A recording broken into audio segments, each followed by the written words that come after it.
البدر علينا طلع البدر علينا طلع البدر علينا طلع البدر علينا طلع البدر علينا طلع البدر علينا من ثنيات الوداع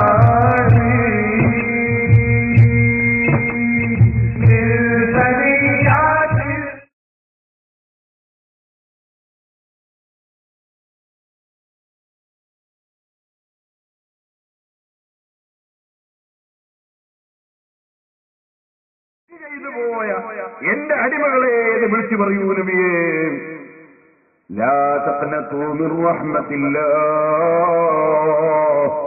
ജീവിതത്തിൽ എപ്പോഴെങ്കിലും തെറ്റ് ചെയ്തു പോയതിന്റെ പേരിൽ ഇനി ഞാൻ നന്നാവുകയില്ലെന്ന നിലക്ക് നിങ്ങൾ നിരാശരാകല്ല. നിങ്ങൾ അല്ലാഹുവിന്റെ കാരുണ്യത്തിൽ നിരാശരാകല്ല. ഇന്നല്ലാഹ യഗ്ഫിറു ദുനൂബ ജമീഅ. നിങ്ങൾ അല്ലാഹുവിലേക്ക് ഖേദിച്ചു മടങ്ങിയാൽ അല്ലാഹ് ഏത് മനുഷ്യനും പാപം പൊറുക്കുന്നവനാണ് കേട്ടോ. അതുകൊണ്ട് ചെറുപ്പക്കാരെ, ജീവിതത്തിൽ നിസ്കാരം തെറ്റിപ്പോയവരുണ്ടോ? നഷ്ടപ്പെട്ടവരുണ്ടോ? കള്ളു കുടിച്ചവരുണ്ടോ? വ്യഭിചരിച്ചവരുണ്ടോ? നിരാശരാകാതെ റബ്ബിലേക്ക് മനസ്സ് തിരിച്ച് ഖേദിച്ചു മടങ്ങണം. അത് മനസ്സിന്റെ അടിത്തട്ടിൽ നിന്നുള്ള ഖേദമാകണം. ഞാൻ മാലിക് ഇബ്നു ദീനാറിന്റെ ചരിത്രം മറന്നിട്ടില്ല. ഇൻഷാ അല്ലാഹ് ഞാനത് പറയും. അതിനിടയ്ക്ക് ഞാൻ സൂചിപ്പിക്കുക മാത്രമാണ്. അല്ലാഹു ജല്ല ജലാലുഹു അവൻ പഠിപ്പിക്കുന്ന ഇന്നല്ലാഹ യഖ്ബലു തൗബത അൻ ഇബാദിഹി. അല്ലാഹുവിന്റെ അടിമകൾ മനസ്സിന്റെ അടിത്തട്ടിൽ ഖേദിച്ച് ഖേദം പ്രകടിപ്പിച്ചാൽ അല്ലാഹ് സ്വീകരിക്കുന്നവനാണ് കേട്ടോ. വയഫൂ അനിസ് സയ്യിആത്ത്. തെറ്റുകൾക്ക് വിട്ടുവീഴ്ച ചെയ്ത് മാപ്പ് കൊടുക്കുന്നവനാണ് കേട്ടോ. അപ്പൊ തെറ്റ് ചെയ്തു പോയ ആളുകൾ ഖേദിച്ച് മടങ്ങിയാൽ അല്ലാഹ് മാപ്പ് കൊടുക്കും. അല്ലാഹു തആല പറഞ്ഞ ഒരു കാര്യം, വയഅലമു മാ തഫ്അലൂൻ. നിങ്ങൾ ഏതെങ്കിലും ഒരു തെറ്റ് ചെയ്തിട്ട് അത് അല്ലാഹ് അറിയൂലെന്ന് നിങ്ങൾ മനസ്സിലാക്കണ്ട. ഇപ്പൊ ഞാൻ ഖേദിച്ച് മടങ്ങിയിട്ട് നാളെ ഒരു തെറ്റ് ചെയ്യുമ്പോ അത് അല്ലാഹ് അറിയില്ലാന്ന് മനസ്സിലാക്കണ്ട. വയഅലമു മാ തഫ്അലൂൻ. നിങ്ങൾ പ്രവർത്തിക്കുന്നത് അല്ലാഹ് അറിയുന്നവനാണ് കേട്ടോ. നിങ്ങൾ മറന്നാലും അല്ലാഹു മറന്നു പോകുന്നില്ല. ഇത് ഒരു സെക്ഷനാണ്. തെറ്റ് ചെയ്തു പോയ പാവങ്ങൾ അത് വേറെ ഒരു സെക്ഷനാണ്. വേറെ ഒരു കക്ഷി അത് അല്ലാഹുവിന്റെ ഔലിയാക്കളാണ്. അവരെ സംബന്ധിച്ച് ഖുർആൻ പറയുന്നു, വയസ്തജീബുൽ ലദീന ആമനൂ വഅമിലുസ് സാലിഹാത്ത്. എന്നാ വേറൊരു കൂട്ടരുണ്ട്, അവർ ഈമാനുള്ളവരാണ്, ഉറച്ച ഈമാനുള്ളവരാണ്. അതിന്റെ പുറമേ അവർ ദുഷ്കർമ്മം ചെയ്തവരല്ല, സൽക്കർമ്മം ചെയ്തവരാണ്. അവർ നിസ്കാരം കളാക്കിയിട്ടില്ല, കള്ളവര് കുടിച്ചിട്ടില്ല, സിനിമ അവർ കണ്ടിട്ടില്ല, അന്യപെണ്ണിന്റെ മുഖത്തവര് നോക്കിയിട്ടില്ല, താടിയും മീശയും മുളക്കാത്ത ഭംഗിയുള്ള ആൺകുട്ടികളെ വികാര ശമനത്തിന് വേണ്ടി ഉപയോഗിച്ചിട്ടില്ല, അവരാരെയും വഞ്ചിച്ചിട്ടില്ല, അവരാരെയും ചതിച്ചിട്ടില്ല, അവര് പലിശ വാങ്ങിയിട്ടില്ല, പലിശ കൊടുത്തിട്ടില്ല, അവര് ഹറാമുകളിലൊന്നും ചാടി വീണിട്ടില്ല, അവരാരെയും ചീത്ത പറഞ്ഞിട്ടില്ല, തെറി പറഞ്ഞിട്ടില്ല, ദൈവത്തും നമീമത്തും ഫിത്നയും ഫസാദും വേദനയും ഭീഷണിയും നടത്തിയിട്ടില്ല, ആരെയും ആക്രമിച്ചിട്ടില്ല, നോമ്പ് കൈയൊഴിച്ചിട്ടില്ല, സദഖ കൈയൊഴിച്ചിട്ടില്ല, കുടുംബബന്ധം മുറിച്ചിട്ടില്ല, അയൽവാസികളുമായി പിണങ്ങിയിട്ടില്ല, അവരെ ജീവിതത്തിൽ സൽക്കർമ്മമേ ചെയ്തിട്ടുള്ളൂ, അവര് ദുഷ്കർമ്മം ചെയ്തിട്ടില്ല, അവര് വല്ലാത്ത വിശ്വാസികളാണ്, അവര് സൽക്കർമ്മം ചെയ്തവരുമാണ്. അങ്ങനെയുള്ള മഹാന്മാരുണ്ടല്ലോ, അവരെ കുറിച്ച് ഖുർആൻ പറയുന്നു, വയസ്തജീബുൽ ലദീന ആമനൂ വഅമിലുസ് സാലിഹാത്ത്. ഈമാനും സൽക്കർമ്മവുമുള്ള മഹാന്മാർ, ആ മഹാന്മാര് എന്ത് ചോദിച്ചോ അല്ലാഹു ഉത്തരം കൊടുക്കുന്നവനാണ് കേട്ടോ. ചോദിച്ചാൽ അല്ലാഹു ഉത്തരം കൊടുക്കുമെന്ന് പറഞ്ഞ് തമ്മാടികൾക്കല്ല, ഉദ്ഊനി അസ്തജിബ് ലക്കും, നിങ്ങൾ എന്നോട് പ്രാർത്ഥിച്ചോളൂ, ഞാൻ ഉത്തരം തരുമെന്ന് അല്ല പറഞ്ഞിട്ടുണ്ട്. പക്ഷെ ആർക്കാണ് ഉത്തരം കൊടുക്കുന്നത്? അല്ല പറയുന്നു സൽക്കർമ്മം ചെയ്ത മഹാന്മാർക്കാണ് ദുആക്കുത്തരം. വയസ്തജീബുല്ലദീന ആമനൂ വഅമിലുസ്സാലിഹാത്ത്, ഈമാനും സൽക്കർമ്മവുമുള്ള മഹാന്മാർക്ക് അല്ല ഉത്തരം ചെയ്യുന്നു കേട്ടോ. വയസീദുഹും മിൻ ഫളിഹി, അവര് ചോദിച്ചത് മാത്രമല്ല അല്ല കൊടുക്കാറുള്ളത്, അവര് ചോദിക്കാതെയും ധാരാളം വർദ്ധനവായി അല്ലാഹു തആല അത്തരം മഹാന്മാർക്ക് കൊടുക്കുന്നു.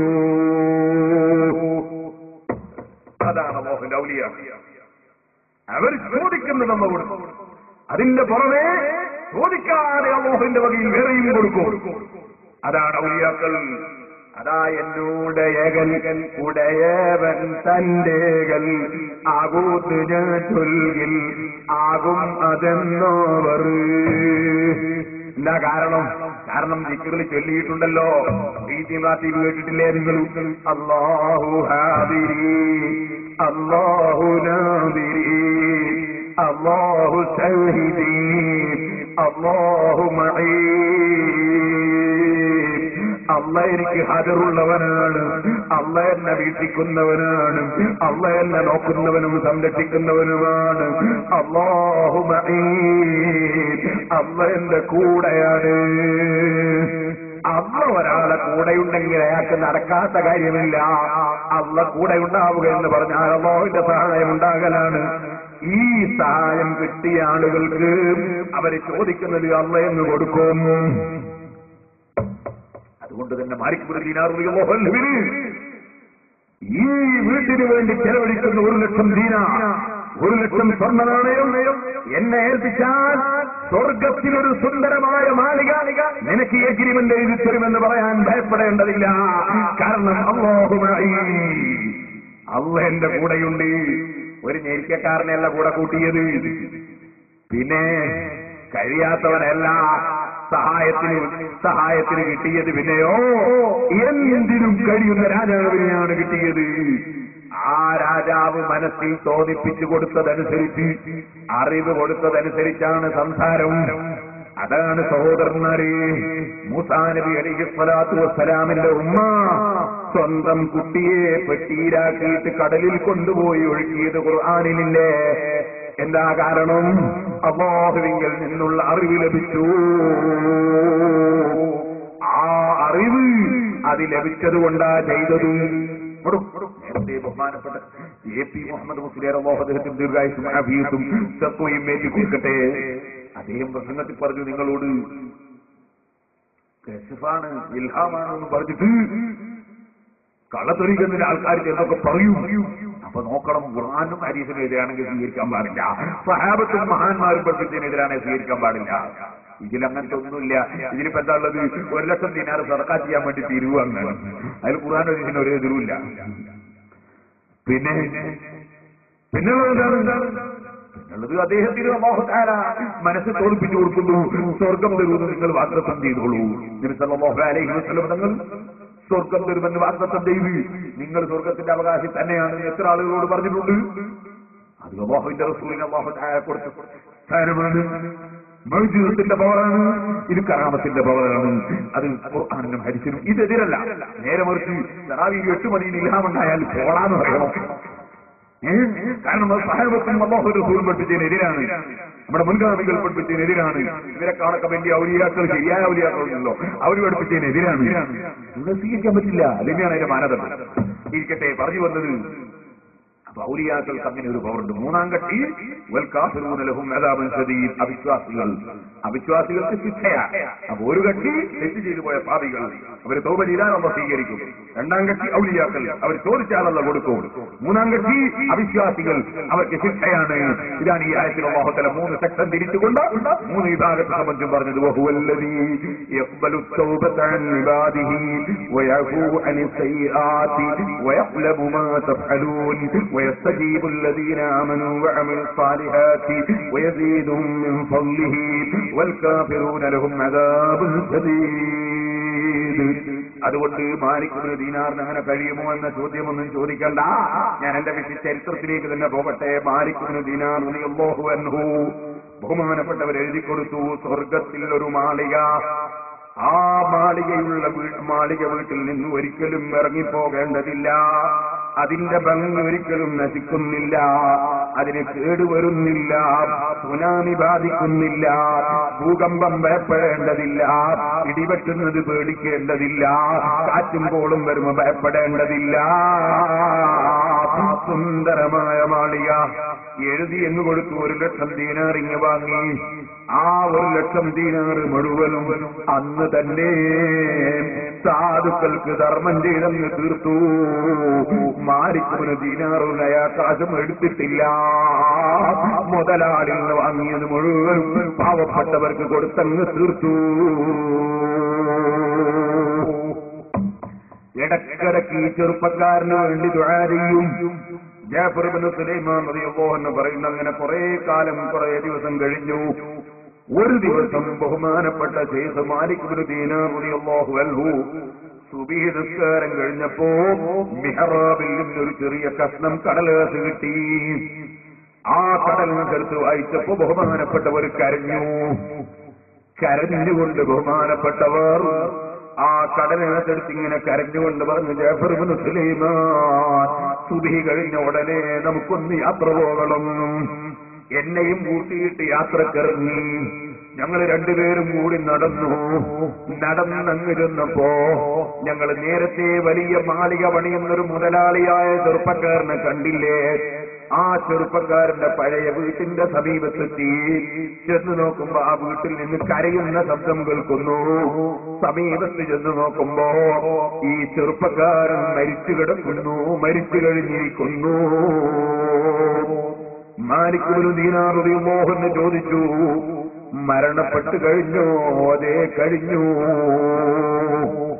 ഇന്നലെ മരിച്ചു, മയ്യിത്ത് കഫൻ ചെയ്ത് മറവ് ചെയ്ത് കഴിഞ്ഞു. മാലിക് ഇബ്നു ദീനാർ റളിയല്ലാഹു അൻഹു ചോദിച്ചു, കുളിപ്പിച്ചതാരാണ്?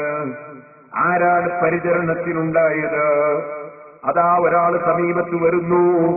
വല്ല വിശേഷവും നിനക്ക് പറയാനുണ്ടോ? അദ്ദേഹം പറയുന്നു, വിശേഷങ്ങളൊന്നുമില്ല. മരണമാസന്നമായ സമയത്ത് എന്നെ സമീപത്തേക്ക് വിളിച്ചിരുന്നു. എന്നോട് ഇയാൾ പറഞ്ഞു, ഒരു കടലാസിന്റെ കയ്യിൽ തന്നു. ആ കടലാസ് കയ്യിൽ തന്നിട്ട് എന്നോട് പറഞ്ഞു, ഞാൻ മരിച്ചിട്ട് എന്നെ കുളിപ്പിച്ച് കഫൻ ചെയ്യുമ്പോ ഈ കടലാസ് എന്റെ കഫൻ തുണിയുടെ ഉള്ളിൽ വെച്ച് കഫൻ ചെയ്യണമെന്ന് എന്നോട് വസിയത്ത് ചെയ്തു. ഞാൻ ആ കടലാസ് വാങ്ങിവെച്ചു. അല്പം കഴിഞ്ഞു വഫാത്തായി. വഫാത്ത് കഴിഞ്ഞപ്പോൾ ഞാൻ ആ മയ്യിത്ത് കഫൻ ചെയ്യുന്ന സമയത്ത് തന്ന കടലാസ് കഫൻ തുണിയുടെ ഉള്ളിൽ വെച്ച് കഫൻ ചെയ്തു. ഞങ്ങൾ കൊണ്ടുപോയി മറവ് ചെയ്ത്. വേറെ വിശേഷങ്ങളൊന്നുമില്ല. ഇതങ്ങ് പറഞ്ഞു തീരുമ്പോ മാലിക് ഇബ്നു ദീനാർ റളിയല്ലാഹു അൻഹു കീശയിലേക്ക് കൈയിട്ടു. സുബഹിന്റെ ശേഷം മിഹ്റാബിൽ വന്ന് വീണൊരു കടലാസിന്റെ കഷ്ണമില്ലേ? ആ കടലാസിന്റെ കഷ്ണം എടുത്തിട്ട് കാണിച്ചു ചോദിച്ചു, ഈ കടലാസും നിങ്ങളെ കയ്യിൽ തന്ന കടലാസും തമ്മിൽ വല്ല ബന്ധവുമുണ്ടോ? ഇദ്ദേഹം ഈ കടലാസ് നോക്കലും കരച്ചിലും തന്നെ. ഇതെങ്ങനെ നിങ്ങളെ കയ്യിൽ കിട്ടി മാലിക് ഇബ്നു ദീനാർ തങ്ങളെ? എന്താണ് ആ കടലാസിലുള്ളത്? ഹാദിഹി ബറാഅത്തുൻ മിൻ ഫുലാൻ ഇബ്നു ഫുലാൻ ഇലാ മാലിക് ഇബ്നു ദീനാർ. ഇത് ഒഴിമുറിയാണ്. ഇത് ജാമ്യത്തിൽ നിന്ന് ഒഴിവാക്കി കൊടുക്കുന്ന പത്രമാണ്. ആർക്കുള്ളതാണ്? മാലിക് ഇബ്നു ദീനാറിനുള്ളതാണ്. ഈ പറഞ്ഞ വ്യക്തിയുടെ പേരും വെച്ചുകൊണ്ടാണ്. അതിലുള്ളതെന്താണ്? നിങ്ങൾ വാഗ്ദത്തം ചെയ്തിട്ടുള്ള മാളിക എനിക്ക് കിട്ടിപ്പോയി, അതിനപ്പുറവും എനിക്ക് അല്ലാഹു തന്നുപോയി. ഇനി നിങ്ങൾക്ക് ബാധ്യതയൊന്നുമില്ല കേട്ടോ. ഇതറിയിക്കുന്ന വാചകമാണ് കടലാസിലുള്ളത്. ഈ കടലാസ് ഇങ്ങനെ എടുത്തങ്ങ് വായിച്ചപ്പോ സദസ്സിലുള്ള മുഴുവൻ ആളുകളും ഇതിങ്ങനെ നോക്കി നിൽക്കുകയാണ്. അപ്പോഴാണ് ഒരു വലിയ മുതലാളി എഴുന്നേറ്റ് നിൽക്കുന്നു. എന്നിട്ട് പറഞ്ഞു, ഖുദ് മിന്നീ മിഅത്തൽഫി ദീനാർ. ഓ മാലിക് ഇബ്നു ദീനാർ തങ്ങളെ, 2,00,000 ദീനാർ നിങ്ങൾ എന്നിൽ നിന്നൊന്ന് സ്വീകരിക്കൂ. എനിക്കും ഇതുപോലെ സ്വർഗത്തിൽ ഒരു മാളിക തരുമെന്ന് നിങ്ങളൊന്ന് എനിക്ക് എഴുതിത്തരൂ. മാലിക് ഇബ്നു ദീനാർ റളിയല്ലാഹു അൻഹു മറുപടി, കാന ഫാത്തമ ഫാത്ത. നടന്നതൊക്കെ നടന്നു, കഴിഞ്ഞതൊക്കെ കഴിഞ്ഞു. ഇനി അങ്ങനെ എഴുതി കൊടുക്കുന്ന ഏർപ്പാടില്ല. ഞാൻ ഈ സംഭവം എന്തിനു പറഞ്ഞു? മഹാനായ സയ്യിദുൽ മഖ്ദൂം റളിയല്ലാഹു അൻഹു ഇർശാദുൽ ഇബാദിൽ ഈ ചരിത്രം പറഞ്ഞിട്ടുണ്ട്. ഞാനിത് എന്തിനു വേണ്ടി പറഞ്ഞു? എന്റെ മാന്യ മുസ്ലിം സഹോദരന്മാരെ, സ്വർഗത്തിൽ എനിക്ക് മാളിക കിട്ടുമെന്ന് ഉറപ്പിച്ചപ്പോൾ ആ ചെറുപ്പക്കാരന് 1,00,000 ദീനാർ സന്തോഷത്തോടെ കൊടുത്തു. എന്നാൽ അത്രയൊന്നും പ്രയാസമില്ലാതെ, അങ്ങോട്ട് ചോദിക്കാതെ ഇങ്ങോട്ട് കൈനീട്ടുന്നു. 2 ലക്ഷം ദീനാർ പിടിക്കൂ, ഇങ്ങോട്ട് മുതലാളി കൈനീട്ടുന്നു. കാരണം കിട്ടുമെന്നൊരു ഉറപ്പ് കിട്ടിപ്പോയി. പാരത്രിക ലോകത്ത് വീട് കിട്ടുമെന്നൊരു ഉറപ്പ് കിട്ടിപ്പോയി. ഉറപ്പ് കിട്ടിയപ്പോൾ ലക്ഷങ്ങൾ കൊടുക്കുന്നതിനൊരൽപ്പവും മടി തോന്നുന്നില്ല. ശരിയായ ഉറപ്പ് ഈമാനാണ്. ആ ഈമാനുള്ളവന് ഒന്നും പ്രശ്നമല്ല. അവന്റെ നിസ്കാരം ഖളാകുന്നില്ല. ജമാഅത്തിന് പോകാൻ അവന് മടിയില്ല. അവന് സുന്നത്ത് ജമാഅത്തിന്റെ പ്രവർത്തന രംഗത്ത് ചീത്ത കേൾക്കുമ്പോൾ പ്രയാസമില്ല, തെറി കേൾക്കുമ്പോൾ പ്രയാസമില്ല. അത് പായസം കണക്കെ അവന് സ്വീകരിക്കുകയാണ്. നേരത്തെ ഇവിടെ എ പി ഉസ്താദ് പറഞ്ഞില്ലേ, SSFകാരൻ എല്ലാ കത്തറിയും എന്ന് പറഞ്ഞില്ലേ? എല്ലാ കത്തറിയും അങ്ങോട്ടുണ്ടാക്കൂന്നല്ല, കത്തർക്കാർ വരുമ്പോൾ അതൊക്കെ നേരിടുന്നാ പറഞ്ഞതിന്റെ അർത്ഥം. ഖത്തർക്കാർ SSFകാരനായതുകൊണ്ട് കല്ലുപിടിച്ച് ചെല്ലുന്നു, ഭക്ഷണം പുറത്തുനിന്ന് വേറെ പിരിച്ചുവിടുന്ന് വേറെ ചെല്ലുന്നു. അങ്ങനെ തുടങ്ങിയിട്ട് SSFന്റെ പ്രവർത്തകനാകുമ്പോ എല്ലാ കച്ചറ ടീമിന്റെയും പ്രശ്നങ്ങളെ നേരിടേണ്ടി വരുന്നു. അങ്ങനെ നേരിടുമ്പോ ഞാൻ ഇതിന് നിന്നിട്ടല്ലേ കയ്യൂല എന്ന് വിചാരിക്കൂല. പാൽപ്പായസം പോലെ ഉണ്ടാവും പ്രയാസങ്ങൾ. പാൽപ്പായസം കുടിക്കുമ്പോലുള്ള ചീത്ത പറയുന്നത് കേൾക്കുമ്പോൾ സന്തോഷം കൊണ്ട് ചിരിക്കും. കാരണം അതിന് മാത്രം എനിക്ക് പുല്ലിട്ടല്ലോ. അതല്ലേ ഇമാം ഷാഫി റളിയല്ലാഹു അൻഹുവിനെ ചീത്ത പറഞ്ഞില്ലേ? അപ്പൊ ഷാഫി ഇമാം റളിയല്ലാഹു അൻഹു എന്ത് പറഞ്ഞു? ഷാഫി ഇമാം റളിയല്ലാഹു അൻഹു നല്ല സന്തോഷം.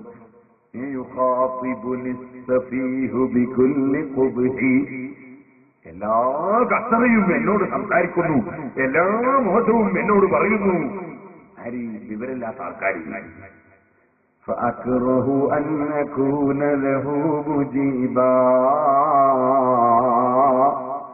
അപ്പോൾ അവർക്ക് മറുപടി പറയാൻ എനിക്ക് വെറുപ്പാണ്. ഇങ്ങോട്ട് ചീത്ത പറയുന്നവർക്ക് പകരം ചീത്ത പറയൽ ഇങ്ങനെ പരക്കുകയല്ലേ? അതുപോലെ എന്നെ മറ്റുള്ളവരൊക്കെ ചീത്ത പറയുമ്പോ, കുറ്റം പറയുമ്പോ എന്റെ ഗുണങ്ങളും ഫലങ്ങളും ജനങ്ങൾക്ക് ഇങ്ങനെ കൂടുതൽ കൂടുതൽ ചെയ്തുകൊണ്ടിരിക്കുന്നു. അതാണ് എന്റെ സ്വഭാവമെന്ന് ഇമാം ശാഫിഈ റഹിമഹുല്ലാഹ് പറഞ്ഞില്ലേ? ഇപ്പൊ സഹോദരന്മാരെ, മനസ്സ് നന്നായാൽ മറ്റുള്ളവർ ചീത്ത പറയുമ്പോ അതിലൊരു വിഷമവുമില്ല, സന്തോഷം തന്നെ. ഒരു വിഷമം ഉണ്ടാകും, പഠിച്ചവനെ ആ മനുഷ്യൻ മോശമായി പോയി, ആഖിറം നഷ്ടപ്പെട്ടു പോകുമല്ലോ എന്ന വിഷമമുണ്ടാകും. അല്ലാതെ നമുക്കെന്തെങ്കിലും പറ്റിയില്ലോ ഒരു വിഷമം ഉണ്ടാവില്ല. ബഹുമാനപ്പെട്ട ഇമാം നവവി റളിയല്ലാഹു അൻഹു കുറിച്ച് നേരത്തെ പറഞ്ഞില്ലേ? നവവി ഇമാം റളിയല്ലാഹു അൻഹു തൊപ്പി കാട്ടിട്ട് കള്ളം ഓടിക്കുന്നു. നവവി ഇമാം റളിയല്ലാഹു അൻഹു എന്റെ തൊപ്പി പോയല്ലോ എന്നല്ല ചിന്തിച്ചത്, പക്ഷേ അവൻ നരകത്ത് കടക്കൂലോ എന്നാണ് ചിന്തിച്ചത്. അതിനവനെ നരകത്തിൽ രക്ഷപ്പെടുത്താൻ എന്താണ് വഴി എന്നാണ്. അപ്പൊ എന്ത് ചെയ്തു? തൊപ്പി പൊരുത്തപ്പെട്ടു കൊടുത്തിട്ട് നവവി ഇമാമിന് മനസ്സമാകാനല്ല. കാരണം ഞാൻ പൊരുത്തപ്പെട്ടു എന്ന് അയാൾ അറിയില്ല. അപ്പൊ അയാൾ ഉപയോഗിക്കൽ ഹറാമിനെ. അതുകൊണ്ട് പൊരുത്തപ്പെട്ടു എന്നുള്ള വിവരം അയാൾ അറിയിക്കണമെന്ന് മനസ്സിലാക്കില്ല. ഇങ്ങനെ കള്ളന് പൊരുത്തപ്പെട്ട വിവരം അറിയിക്കുന്നതിന് കള്ളന് അത് ഉപയോഗിക്കൽ ഹലാലാണ്. മനസ്സിന്റെ ഒരു നന്മ നോക്ക് നിങ്ങൾ. നമ്മളാണെങ്കിലോ പഹയൻ എവിടെയെങ്കിലും കാല് വെച്ചിട്ടുണ്ടെങ്കിൽ ഒരു യാസീനോതും പതിരിങ്ങളെ വേലൊന്നും ആക്കിയോ അല്ലേ? കള്ളന് പൊരുത്തപ്പെട്ടു കൊടുത്തിട്ട് അതയാൾക്ക് ഹലാലാകാൻ വേണ്ടി വിവരം പറയണമെന്നാണ് വിചാരിക്കുന്നത്. അതിന് നാം നബിറളിയല്ലാഹു എന്ത് ചെയ്തു? കള്ളൻ ഓടുന്നത് കാണുന്നുണ്ട്, പിന്നാലെ ഓടി. എന്തിനു പൊരുത്തപ്പെട്ടു എന്ന് പറയാനാ ഓടുന്നത്? ഓടി ഓടി കള്ളന്റെ സമീപത്തെത്തിയപ്പോ കള്ളൻ പിന്നെന്ന് ശബ്ദം കേട്ടു. ശബ്ദം കേട്ട് തിരിഞ്ഞു നോക്കുമ്പോൾ ഉടമസ്ഥൻ പിന്നാലെ വരുന്നു. കള്ളൻ സ്പീഡ് കൂട്ടി ഓടാൻ തുടങ്ങി. അവന് ആ നല്ല മനസ്സില്ലല്ലോ, ഈ വലിയ മഹാനെ സംബന്ധിച്ച് ഈ മഹാൻ എനിക്ക് പൊരുത്തപ്പെടാനാ വരുന്നു അവന്റെ മനസ്സിൽ ഒരു കാലത്തും തോന്നൂല. കാരണം എന്തുകൊണ്ട്? മഹാന്മാരെ പറ്റി നല്ല മനസ്സ് തോന്നണമെങ്കിൽ ആദ്യം നല്ല മനസ്സ് ഇവനുണ്ടാകണ്ടേ. നിങ്ങൾ കാണുന്നില്ലേ, ചിലരെപ്പ നോക്കിയാലും മഹാന്മാരെ കുറ്റേ പറയൂ, മഹാന്മാരെ തെറ്റിദ്ധരിച്ചേ സംസാരിക്കൂ. കാരണം അവന്റെ മനസ്സത്രയും മോശമാണ്. അതുകൊണ്ട് തന്നെ ഇവന്റെ മനസ്സിൽ തോന്നിയത് ഇമാം നവവി എന്റെ ഗുണത്തിന് വരുന്നു എന്നല്ല, ഇമാം നവവി എന്നെ പിടിക്കാൻ വരുന്നു എന്നാ തോന്നിയത്. അപ്പൊ ഇവൻ സ്പീഡ് കൂട്ടി ഓടാൻ തുടങ്ങി. അപ്പോഴാ ഇമാം നവവി ഉറക്കെ വിളിച്ചു പറഞ്ഞു, മോനെ പൊരുത്തപ്പെട്ടു പൊരുത്തപ്പെട്ടു പൊരുത്തപ്പെട്ടു, ഒന്നിന് കേട്ടിട്ട് ഓടിക്ക മോനെ. ഇതാണല്ലോ മഹാന്മാരെ സ്ഥിതി. അവർക്ക് ആരോടും വൈരാഗ്യമില്ല, ആരോടും വിദ്വേഷമില്ല, ആരോടും പകയില്ല. എത്ര തെറ്റ് ചെയ്തു പോയ മനുഷ്യനോടും അവൻ മോശമായി ആഹാരം നഷ്ടപ്പെടുന്നല്ലോ എന്ന വേദനയല്ലാതെ എന്നെ ചീത്ത പറഞ്ഞല്ലോ, എന്നെ തെറി പറഞ്ഞല്ലോ എന്ന ചിന്തയില്ല. അതാണ് ആരിഫീങ്ങളെ മനസ്സ്, അതാണ് ഔലിയാക്കളെ മനസ്സ്, അതാണ് സാലിഹീങ്ങളെ മനസ്സ്. ഇരിക്കട്ടെ, അതല്ലേ ഖുർആനിൽ അല്ലാഹു പറഞ്ഞത്, വൈദാ ഖാതബഹുൽ ജാഹിലൂന ഖാലൂ സലാമാ. ജാഹിലീകൾ അവരോട് സംസാരിക്കുമ്പോൾ രക്ഷപ്പെടുന്ന വാക്ക് പറയുന്നു, അവര് കച്ചറക്കില്ല, കച്ചറ നേരിടുന്നത് നന്മയിലൂടെ. സഹോദരന്മാരെ, ഞാൻ പറഞ്ഞു വന്നത്, അപ്പൊ മനുഷ്യൻ അല്ലാഹുവിന്റെ പ്രതിഫലം ആഗ്രഹിച്ചാൽ, അള്ള തരുന്നവനാണെന്ന് ചിന്തിച്ചാൽ, പടച്ചവന്റെ പൊരുത്തം വേണമെന്ന് ആഗ്രഹിച്ചാൽ അവന് സുബ്ഹിന്റെ ജമാഅത്തിന് വരാൻ മടി തോന്നുന്നില്ല. സുന്നത്ത് നിസ്കരിക്കുമ്പോൾ കഴിയൂരാന്നുള്ള ചിന്ത വരുന്നില്ല. സുന്നത്ത് നിസ്കരിച്ചത് പോരാ, എന്റെ അൽക്കൽപ്പ് വെള്ളിയാഴ്ച ഓതിയത് പോരാ, ഞാൻ ഈ റമദാനിൽ ഓതിയ ഖുർആനോത്ത് പോരാ, എന്റെ സദഖകൾ പോരാ, എന്റെ അമലുകൾ പോരാ. അതുകൊണ്ട് കൂടുതൽ കൂടുതൽ ചെയ്യാനുള്ള തൗഫീഖിന് വേണ്ടി കൂടുതൽ പ്രാർത്ഥിക്കുകയും നല്ല കാര്യം ചെയ്യാനുള്ള തൗഫീഖിന് വേണ്ടി പ്രാർത്ഥിപ്പിക്കുകയും അതിന് മനസ്സുകൊണ്ട് ഇങ്ങനെ ആഗ്രഹിക്കുകയും ചെയ്യുന്ന നിലയ്ക്ക് മനുഷ്യൻ ഈമാൻ ഉറക്കുമ്പോൾ, പ്രതിഫലം കിട്ടുമെന്ന് ഉറക്കുമ്പോൾ, മനുഷ്യന് ആഖിറത്തിലേക്കുള്ള ഡ്യൂട്ടി വർദ്ധിച്ചു കിട്ടാൻ, ജോലി വർദ്ധിച്ചു കിട്ടാൻ മനുഷ്യൻ ആഗ്രഹിച്ചുകൊണ്ടിരിക്കുന്നു. ഈമാനില്ലെങ്കിലോ, ഈമാനില്ലെങ്കിൽ സുന്നത്ത് നിസ്കരിക്കും വർഷനെ എങ്ങനെയാ ഇപ്പൊ നിസ്കരിക്കാണ്ടിരിക്കുക? ഉസ്താദ് കാണുന്നുണ്ടല്ലോ, മുത്തഅല്ലിമീങ്ങളുടെ കൂട്ടത്തിൽ അങ്ങനത്തെ ഉണ്ടാവും എനിക്കറിയില്ല. നമ്മളെ ദേവാ കോളേജിൽ ആരെങ്കിലും ഉണ്ടാവുമെന്ന് അറിയില്ല. എങ്ങനെ സുന്നത്ത് നിസ്കരിക്കാതിരിക്കുക? എങ്ങനെ ഇപ്പോ രാവിലെ ഖുർആൻ ഓതാതിരിക്കുക? കറണ്ട് പോയിട്ട് കുറച്ച് ഇറങ്ങി കിടന്നു. ഇങ്ങനെ വിചാരിക്കുന്ന മുത്തഅല്ലിമീങ്ങൾ ഉണ്ടാവും ചിലപ്പോൾ. ഈ സദസ്സിലും ഈ കോളേജിലൊന്നും ഇല്ലാത്തതുകൊണ്ട് ഞാൻ പറയുന്നില്ല, ഉണ്ടെങ്കിൽ അവരെ കൊണ്ട് ഞാൻ പറയുന്നത്. ഒരിക്കലും തന്നെ ആഖിറം ചിന്തിച്ചുകൊണ്ട്, പാരത്രിക ലോകം ചിന്തിച്ചുകൊണ്ട്, അല്ലാഹുവിന്റെ പ്രതിഫലം ചിന്തിച്ചുകൊണ്ട് ജീവിക്കുമ്പോൾ ഒരാൾക്കും സൽക്കർമ്മത്തിന് പ്രയാസം ഇല്ല, ദുഷ്കർമ്മം കൈവരിക്കുന്നതിന് പ്രയാസം ഇല്ല. ഏത് മനുഷ്യന്റെയും അവസ്ഥ അതാണ്. അതുകൊണ്ട് നല്ല ഈമാനോടുകൂടി ആഖിറത്തിൽ ഉറച്ച വിശ്വാസത്തോടുകൂടി ജീവിച്ച് മരിക്കണം. ഞാൻ കൂടുതൽ ദീർഘിപ്പിച്ച് സംസാരിക്കുന്നില്ല. ഒരു 10 മിനിറ്റ് കൂടി ചില കാര്യങ്ങൾ ഓർമ്മപ്പെടുത്തിക്കൊണ്ട് ഞാൻ എന്റെ വേദന നിർത്തുന്നു. ഇടക്ക് പറയാണ്, ഇപ്പൊ വേദനിപ്പോ എല്ലാ വിഷയവും വേദന കഴിയുമോ? ഒരു ദിവസം കൊണ്ട് വരാൻ കഴിയില്ല. വേദന്റെ കേസറ്റുകൾ ധാരാളം കിട്ടുമ്പോൾ വാങ്ങിക്കേൾക്കാം. ഈ അടുത്ത് ഞാൻ തലശ്ശേരി ഒരു വേദന, മുസ്ലിം ഐക്യവും 3-ാം ഖുതുബയും എന്ന വിഷയത്തെ സംബന്ധിച്ച് പ്രസംഗം. ഇപ്പൊ നന്നാക്കല് ചോറ് ചോറ് ബടക്കാല് ബാറ് ബാറ. അത് ഞാൻ വെറുതെ പറഞ്ഞല്ല, ഇടക്ക് പറയാം. ധാരാളം കേസറ്റുകളുണ്ടാവുമല്ലോ, കേൾക്കാം. ഈ വരുന്ന 23-ാം തീയതി മുതൽ 7 ദിവസം ഞാൻ ആധാരത്ത് വേണം തുറക്കേ. 7 ദിവസം വേഗം 8-ാമത്തെ സംഘത്തിൽ കേൾക്കും. കഴിഞ്ഞ കൊല്ലം പറഞ്ഞിരുന്നു, മുമ്പത്തെ കൊല്ലം പറഞ്ഞിരുന്നു. അതിന്റെ ഒക്കെ കേസറ്റ് 14 ദിവസം കേസറ്റുണ്ട്. ഈ കൊല്ലത്ത് ഒരു കേസറ്റ് ഇറക്കുമ്പോൾ വാങ്ങി കേൾക്കാം. ഇതെല്ലാം വേഗം ഒരു ദിവസം കൊണ്ട് പറയാനാവില്ല. പിന്നെ 7 ദിവസം നാദാവൃത്ത് വേദം വരുമ്പോൾ ചേർത്ത് തോന്നുന്നുണ്ട്. എല്ലാവരും അങ്ങനെ തന്നെ പറഞ്ഞുകൂടെയായിരുന്നു. നാദാവൃത്ത് തന്നെ ഒരു കൊല്ലത്തിൽ ഒരു 7 ദിവസം വീട്ടിൽ പോകാലോ. അത് വേറെ സ്ഥലത്തായാൽ നടക്കൂല. അപ്പൊ കുറച്ച് അങ്ങനെയും വേണ്ടേ. അപ്പൊ അതുകൊണ്ട് നാദാവൃത്ത് 7 ദിവസം വേദം വരാതില്ല. വേറെ ചില കാരണങ്ങളുണ്ട്. പഴയ നാടാണ്. നാദാപുരം വലിയ വലിയ ആയിരിക്കും മൗലിയാക്കളൊക്കെ നടന്ന് ജീവിച്ച എന്റെ കുടുംബങ്ങളൊക്കെ എന്റെ ഉമ്മാമയും വാപ്പയും ഒക്കെ കിടക്കുന്ന സ്ഥലമാണ്. പക്ഷെ അവിടെ ഒക്കെ സുന്നത്ത് ജമാഅത്തിന്റെ അഖീദയിൽ നിന്ന് ജനങ്ങൾ ഇങ്ങനെ പിന്നോട്ട് പോവാൻ മുറിയം മൊയ്ലിയാന്മാരെ ഫത്വയും അതുപോലെ ആളുകളാണെങ്കിൽ ഞാൻ നേരത്തെ പറഞ്ഞതുപോലെ ഈ എത്രയോ ജനങ്ങൾ പെരുന്നാളിന്റെ ബഡ്ഡി വെട്ടി നേരെ മാഹിയിലേക്ക് പെട്രോൾ അടിക്കാനല്ല കള്ളുടിക്കാൻ. നിനക്ക് ഓരോ രാജ്യങ്ങളും ഇപ്പോൾ അതപ്പതിച്ചുകൊണ്ടിരിക്കുകയാണ്. അവർ ഏറ്റവും കൂടുതൽ ബാധ്യതയില്ലേ? വീട് നോക്കൽ കൂടുതൽ ബാധ്യതയുണ്ട്, വീട് നോക്കൽ കൂടുതൽ ബാധ്യതയുണ്ട്, നാട് നോക്കൽ കൂടുതൽ ബാധ്യതയുണ്ട്. നമ്മുടെ AP ഹക്കീം അബ്ദുൽ ഹക്കീം മുസ്ലിയാർ അല്ലാഹു അദ്ദേഹത്തിന് ബർക്കത്ത് ചെയ്യട്ടെ. അദ്ദേഹം ഈ നാട്ടിൽ നല്ല ദീനീ സ്ഥാപനം ഉണ്ടാകണം എന്ന് ചിന്തിച്ചു. അതിനുവേണ്ടി അദ്ദേഹം വലിയ പ്രവർത്തനങ്ങൾ നടത്തി. അല്ലാഹു അദ്ദേഹത്തിന്റെ പ്രവർത്തനത്തിൽ ബർക്കത്ത് ചെയ്യട്ടെ. നല്ല പ്രവർത്തനങ്ങൾ ധാരാളം നടത്തി. പിന്നെ കുറെ സ്ഥലങ്ങളിൽ നടത്താൻ അല്ലാഹു തൗഫീഖ് ചെയ്യണം. സഹോദരന്മാരെ, നാട് നോക്കണം, നാട് നോക്കാതിരുന്നൂടാ. ചില ആളുകൾ ഇതിനു മുമ്പ് ഞാനൊരു മീറ്റിംഗിൽ പങ്കെടുത്തു മംഗലാപുരം. അപ്പൊ ഒരാൾ പറഞ്ഞു, വേറൊരാളെ പറ്റി, ഇവിടെ നിന്നുള്ള ആളല്ല, കർണാടക സ്റ്റേറ്റിലുള്ള ഒരാളെ സംബന്ധിച്ച് പറഞ്ഞു, എന്ത് അന്തപുര ഉസ്താദുണ്ട് യോഗത്തിൽ. അപ്പോ ഒരു മീറ്റിംഗിൽ ഒരാൾ പറഞ്ഞു, ഒരു മുസ്ലിയാരെ പറ്റി, അദ്ദേഹത്തിന്റെ മകളെ ഭർത്താവിനെ മാനേജറായി കഴിഞ്ഞു. കർണാടകയിലുള്ള സ്ഥാപനത്തെ കുറിച്ചാണ്, ഇവിടെ ഒന്നല്ല കേട്ടോ, മറ്റൊന്നിനെ കുറിച്ചൊന്നല്ല, അങ്ങനെ തിരിച്ചിരിക്കണ്ട. അങ്ങനെ ഒരാൾ പറഞ്ഞു. ഉടനെ ഞാൻ ചോദിച്ചു, അതിനെന്താ കുഴപ്പം? അയാളപ്പോ എനിക്ക് പറ്റുമെന്നല്ലേ നോക്കേണ്ടത്? നേരെ മറിച്ച് മകളെ ഭർത്താവായാൽ പറ്റില്ല എന്ന് പറയാൻ പറ്റുമോ? നിങ്ങൾ ഇസ്ലാം ദീനിന്റെ ചരിത്രം പഠിച്ചില്ലേന്ന് ചോദിക്കാൻ. എന്താണ് ഇസ്ലാം ദീനിന്റെ ചരിത്രം? ഇസ്ലാം ദീനിന്റെ ചരിത്രം 4 ഖുലഫാഉർ റാഷിദീങ്ങളാണുള്ളത്. റസൂൽ സല്ലല്ലാഹു അലൈഹി വസല്ലം ശേഷം 4 ഖുലഫാഉർ റാഷിദീങ്ങൾ. 4 ആളും ആരാന്ന് ചോദിച്ചോക്ക്. ഒന്ന് അബൂബക്കർ സിദ്ദീഖ്, അമ്മോശന, അല്ലാഹുവിന്റെ റസൂലിന്റെ ഭാര്യന്റെ വാപ്പയെ. രണ്ടാമത്തെ ഉമർ ഇബ്നുൽ ഖത്താബ് റളിയല്ലാഹു അൻഹു, അമ്മോശന, ഭാര്യന്റെ വാപ്പയെ, ഹഫ്സ റളിയല്ലാഹുവിന്റെ വാപ്പയെ. മൂന്നാമത്തെ ഉസ്മാൻ ഇബ്നു അഫ്ഫാൻ, പുതിയാപ്പിളയാ റളിയല്ലാഹു അൻഹു, 2 മകളെ കെട്ടിയിട്ടുണ്ട്, പുതിയാപ്പിളയാ. നാലാമത്തെ അലി ഇബ്നു അബീ ത്വാലിബ്, ഫാത്തിമ ബീവി റളിയല്ലാഹു അൻഹയുടെ ഭർത്താവ്, പുതിയാപ്പിളയാ. അപ്പൊ 2 അമ്മോശനും 2 പുതിയാപ്പിളാരുവാ.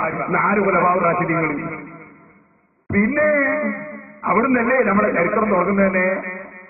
അപ്പൊ അതുകൊണ്ട് അതൊരു വിഷയമല്ലാന്ന് പറഞ്ഞ് പിന്നെ നമുക്ക് ആർക്കും സാധിക്കാറില്ല. അങ്ങനെ തുറക്കാനും പിന്നെ പറഞ്ഞില്ലല്ലോ, പുയ്യാപ്പിളിയാലും കുഴപ്പമില്ല. അപ്പൊ ഞാൻ പറഞ്ഞു വന്നത്, നമ്മൾ മനസ്സിലാക്കണം, ദീനീ പ്രവർത്തനങ്ങൾ എല്ലാ സ്ഥലത്തും നടത്താൻ വേണ്ടി കഴിയണം. അപ്പൊ നാദാപുരത്തങ്ങനെ വേദ പറയുന്നു, എന്റെ കേസറ്റ് കിട്ടുമ്പോൾ കേട്ടോളി. കേസറ്റ് വാങ്ങിയാലും ഇല്ലെങ്കിൽ സിറാജിൽ തന്നെ ഒരാ കലണ്ടർ വാങ്ങണം. ഞാൻ ഇതുവരെ പറയാതിരുന്ന മർക്കസിന്റെ കലണ്ടർ തീരട്ടെ എന്ന് വിചാരിച്ചിട്ടാ. അതുകൊണ്ട് സിറാജിൽ തന്നെ ഒരാ കലണ്ടർ എല്ലാവരും വാങ്ങണം. ഞാൻ ഇവിടെ വന്നപ്പോൾ ഒരുപാട് ആളുകൾ നേരത്തെ പൈസ വന്നിട്ടുണ്ട്. കലണ്ടർ വിറ്റ് പൈസ ഉണ്ടാക്കാനല്ല, അത് വിറ്റേപ്പ് 10 റുപ്യ ഞങ്ങൾ കൊടുക്കുക, 60 റുപ്യന് മുതലുണ്ട്. അതൊരു പ്രചരണമാണ്, അതെല്ലാവരും വാങ്ങണം. നേരത്തെ കിട്ടിയിട്ട് അല്ലാഹുവിന്റെ തൗഫീഖ് കൊണ്ട് 1-2 ലക്ഷം റുപ്യ ഒരു മാസം നേരത്തെ തന്നെ. അതുകൊണ്ട് അല്ലാഹുവിന് അവന്റെ ഖജനാവിൽ ഇനിയും ഉണ്ടല്ലോ ധാരാളം തരാൻ. എന്റെ കലണ്ടർ വീട്ടിലെങ്കിലും അല്ലാഹ് തരാം. കലണ്ടർ പ്രചരണത്തിന് ഞാൻ എന്റെ വിഷയത്തിലേക്ക് തന്നെ പോകുന്നു. സഹോദരന്മാരെ, നിങ്ങൾ ചിന്തിക്കണം, നാം ഉറച്ച ഈമാനുള്ളവരാണ്. ഈമാൻ നമ്മുടെ ഖൽബിൽ ഉറച്ചാൽ ഒന്നിനും പ്രയാസമില്ല, ഉറപ്പൊഴിക്കുന്നതിന് പ്രയാസമില്ല. SSFന്റെ സമ്മേളനത്തിന് വേണ്ടി കൊടികെട്ടുന്ന ഒരു പ്രയാസമില്ല, ആളുകൾ പരിഹസിക്കും പ്രയാസമില്ല, ചീത്ത പറയുമ്പോൾ പ്രയാസമില്ല, ഒന്നിനുമില്ല. ഉറച്ച ഈമാനുകൾ. അതല്ലേ നിങ്ങൾ കണ്ടില്ലേ ചെറുപ്പക്കാരെ, ബഹുമാനപ്പെട്ട സയ്യിദുനാ ഉമർ ഇബ്നുൽ ഖത്താബ്.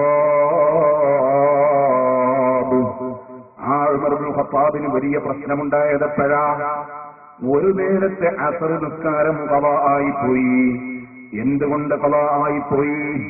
യുദ്ധത്തിന്റെ രംഗത്ത് ഇസ്ലാമിന്റെ ശത്രുക്കൾ മുഴുവനും ഒന്നായി ഒരുമിച്ചുകൂടി മുന്നണിയായി അല്ലാഹുവിന്റെ ദീനിനെ എതിർക്കാനും മുസ്ലിമീങ്ങളെ കൊല്ലാനും വന്നപ്പോ അന്ന് യുദ്ധത്തിൽ ഓടിയും ചാടിയും നിസ്കരിക്കാനുള്ള ഓർഡർ വന്നിട്ടില്ലായിരുന്നു. യുദ്ധം തിങ്ങിവെട്ടുന്ന സമയത്ത് ഓടിക്കൊണ്ട് നിസ്കരിക്കാം, ചാടിക്കൊണ്ട് നിസ്കരിക്കാം. ആ നിസ്കാരത്തിന്റെ ഓർഡർ വരാത്ത കാലമാണ്. അന്നത്തെ കാലത്ത് നിസ്കാരം അസറുകളായി പോയി. ഉമർ ഇബ്നുൽ ഖത്താബിന്റെ മനസ്സിൽ വീട്ടിൽ പോകാത്തത് പ്രശ്നമല്ല, ശത്രുക്കളുടെ പോരാട്ടം പ്രശ്നമല്ല, പ്രയാസങ്ങളൊന്നുമില്ല, പ്രയാസം അസറുകളായി പോയി. നബി സല്ലല്ലാഹു അലൈഹി വസല്ലം തങ്ങളെ മുന്നുന്നത് പറഞ്ഞപ്പോ അല്ലാഹുവിന്റെ റസൂലിനും പ്രയാസം അസർ ഖളാ ആയി പോയത് തന്നെ. ശത്രുക്കൾ വലിയ കല്ലെടുത്തിട്ട് എറിഞ്ഞ് കാലിന്റെ തണ്ടൽ മുറിഞ്ഞ് രക്തമിങ്ങനെ പൊട്ടി ഒലിക്കുമ്പോ ഈ പർവ്വതമെടുത്ത് ഞാൻ അവരെ അങ്ങ് നശിപ്പിക്കട്ടെ എന്ന് ചോദിച്ചപ്പോ വേണ്ട എന്ന് പറഞ്ഞ റഹ്മത്തുൽ ലിൽ ആലമീൻ മുഹമ്മദുർ റസൂലുള്ളാഹി നിസ്കാരം ശത്രുക്കളുടെ കാരണം കൊണ്ട് ഖളാ ആയി പോയപ്പോൾ അവിടുന്ന് പ്രാർത്ഥിച്ചുപോയി, അവരുടെ വീട് നീ തീയാല് നടക്കണം റബ്ബേ. ദീനീ പ്രവർത്തനത്തിനും അല്ലാഹുമായുള്ള മുനാജാത്തിനും തടസ്സം സൃഷ്ടിച്ചപ്പോൾ മനസ്സ് വേദനിച്ചുപോയി. അതേസമയം സ്വന്തം കാലിന് നേരത്തെ കല്ലെടുത്തെറിഞ്ഞപ്പോൾ മനസ്സിന് വേദന തോന്നിയിട്ടില്ല. അത് പടച്ചവന്റെ അടുക്കൽ പ്രതിഫലം കിട്ടാനുള്ള വഴിയാണല്ലോ. ഇതുപോലെ നിങ്ങൾ കണ്ടില്ലേ, ബഹുമാനപ്പെട്ട സയ്യിദുനാ അബൂബക്കർ സിദ്ദീഖ് റളിയല്ലാഹു അൻഹു അതാ സ്വന്തം കൈ തൊണ്ടയിലേക്ക് ഇടുന്നു, എന്നിട്ട് ഛർദിക്കുന്നു, വീണ്ടും ഛർദിക്കുന്നു, വീണ്ടും ഛർദിക്കുന്നു. എന്തേ കാരണം? അടിമ ഒരു ഭക്ഷണം കൊണ്ട് കൊടുത്തു. ഭക്ഷണം കഴിച്ച് തീർന്നപ്പോഴാ പറയുന്നത്, എനിക്കറിയാത്ത കാര്യം അറിയുമെന്ന നിലക്ക് നടിച്ചു, എന്നിട്ടോ മറ്റൊരാളെ തെറ്റിദ്ധരിപ്പിച്ചു. ആ വകയിൽ അദ്ദേഹം വിളിച്ച ജോലി വകയിലേക്ക് കിട്ടിയ കൂലിയാണിത്. അക്കൂലി കൊണ്ടാണ് ഭക്ഷണം തന്നതെന്ന് പറഞ്ഞപ്പോ ഭക്ഷണം ഹലാലായ വഴിയിലല്ലോ, അറിയാതെ എന്റെ വയറ്റിലെത്തിയല്ലോ. ചിന്തിച്ച സയ്യിദുനാ അബൂബക്കർ സിദ്ദീഖ് തൊണ്ടയിലേക്ക് വിരളങ്ങിട്ടു. തിന്നത് മുഴുവനും ഛർദിച്ച് തൊണ്ട വേദനിക്കുന്നു. വല്ലാത്ത വിഷമം തന്നെ. പക്ഷേ എന്റെ വയറ്റിന്റെ ശുദ്ധീകരണത്തിന് വേണ്ടി എനിക്ക് ഹൗദുൽ കൗസർ കുടിക്കേണ്ട വയറല്ലയോ, സ്വർഗത്തിലെ ഭക്ഷണം കഴിക്കേണ്ടതല്ലയോ? അതേ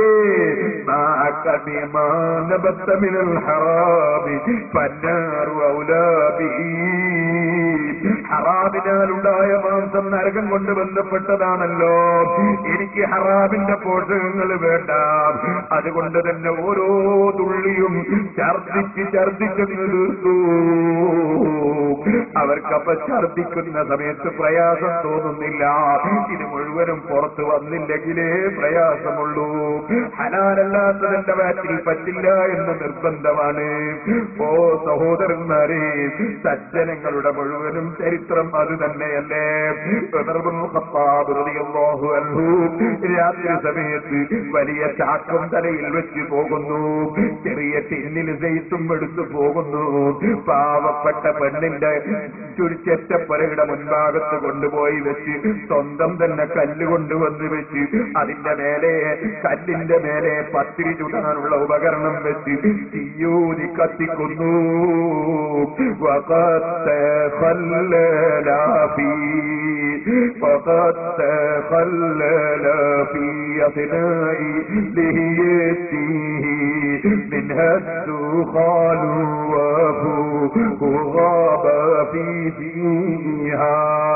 يستقبل النار خوف النار في وجهه والعين من خشية سالت مصيها. ഇസ്ലാമിക് റിപ്പബ്ലിക്കിന്റെ തലവനായ ഉമർ ഇബ്നുൽ ഖത്താബ് റളിയല്ലാഹു അൻഹു തീയൂതി കത്തിച്ചിട്ട് പത്തിരി ഉണ്ടാക്കി പാവപ്പെട്ട അഗതികളായ കുട്ടികൾക്ക് പാതിരക്ക് ഭക്ഷണം പാകം ചെയ്തു കൊടുക്കുമ്പോൾ അതായത് ഉമർ ഇബ്നുൽ ഖത്താബ് റളിയല്ലാഹു അൻഹുവിന്റെ സാടിയുടെ ഉള്ളിലൂടെ പുക ഇങ്ങനെ പൊങ്ങുന്നു. അവിടുത്തെ കണ്ണിന്ന് വെള്ളം ഇങ്ങനെ ഒലിക്കുന്നു.